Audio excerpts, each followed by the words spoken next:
evening. I'm Dr. Rudy Cashman. I'm going to speak to you tonight about a very interesting subject. What does it take to live to be 100? Healthy, of good mind, physically capable, free of disease. A very interesting subject. And with that, let us begin. And longevity. How long does a person can possibly live? In the Roman Empire, the average lifespan was 22 years. That's all, 22 years. Can you imagine that? In the U.S., about 1900, over 100 years ago, the average lifespan was 45 years. What is it now? 78 years. Now the average lifespan is about 78 years. A little bit longer for women than for men. Women about 78, men about 76. What's the oldest recorded human being? 120 years. Oldest recorded human being on the planet. What does it take to reach ages like this? And we discuss that with you. What determines longevity? Genetics, your genes, what you inherited, is only 25% of it, contrary to what you think. You know, your mother lives to be 100, you say, well, I'm going to live to be 100. It's only 25% in genetic structure. Lifestyle choices make up 75%. How you think, what you decide to do, how much you exercise determines the diet. Most people live to be 100, follow a vegetarian diet, or at least close to it. They're not big-time meat eaters, and they don't weigh a lot. People that live a long time don't weigh very much. They're not obese. They're very interesting. Exercise is important. Exercise is important. The people that live the longest have some good habits. They play sports, they take a walk. Just walking is good enough, so exercise is important. Types of medication you take certainly can help you. If you need to take cholesterol medication, heart medication, diabetic medication, that's helpful. That you had the proper screening test done in your lifetime are helpful.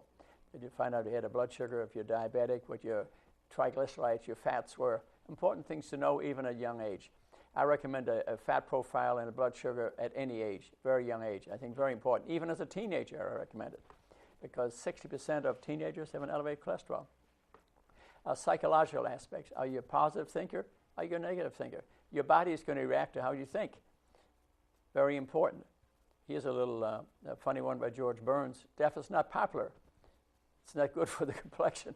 It leaves you with too much time in your hands. That's George Burns. That guy with a cigar sticking out of his mouth that lived to be over 100. Lived to be 100 exactly. I think he visualized that. He planned that. He always thought he lived to be 100. That's exactly how long he lived. What are the top 10 causes of death? First, you got to pass these diseases and illnesses that can attack you during your lifetime. Heart disease is 28 to 35% of the causes of death. And heart disease is determined by what? The diet. Heart disease, vascular disease is 90% a diet disease. Cancer, 23%. Cancer is 20% a diet disease. Of course, that has a lot to do with smoking, too.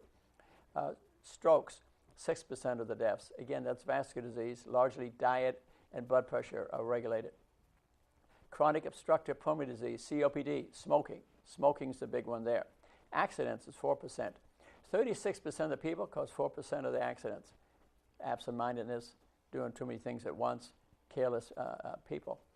Diabetes mellitus, they marked down at 3%. I think it's a lot higher than that. Diabetes is a big cause of death, vascular disease, renal disease. I think it's higher. Pneumonia, influenza, about 3% of the deaths. Alzheimer's disease, about 3%. Kidney disease, about 2%. Blood infections, about 1%. And the rest of the percentages are made of probably about 10,000 different other diseases. But that's the majority of deaths are due to the ones that I mentioned. Your risk profile, what are the odds for you? The number one killer is heart disease. So to follow a proper nutritious diet, vegetarian, vegan, but I even call flexitarian, where you eat more vegetables, don't eat much meat, don't eat much cheese, but eat fish a couple times a week. This type diet, what I call it flexitarian diet, also Nutrition diet, where the high nutrient foods.